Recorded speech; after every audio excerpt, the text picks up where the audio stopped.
কার গলে পরাবো? হ্যাঁ, কিছুই ভালো লাগছে না। বিনি সুতা মালা ওই আমি পহরাবো কার গলে, ও মালা পরা জোগাড়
এখনো এলো না।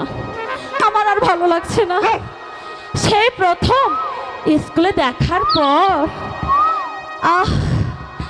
আমার যে দু চোখে কিছুতেই ঘুমাচ্ছে না, শুধু মন চাইছে কখন যে আমি কাজলকে দেখবো। ধুত, এই কাজল, তাহলে কি তুমি আসবে না? দু চোখে ঘুম আসে না, কাজলকে দেখার পরে, কাজলকে দেখার পরে কেন জানি মনে হয় ভালোবেসে জোছনা ঝরালো বুঝি আমার বুকে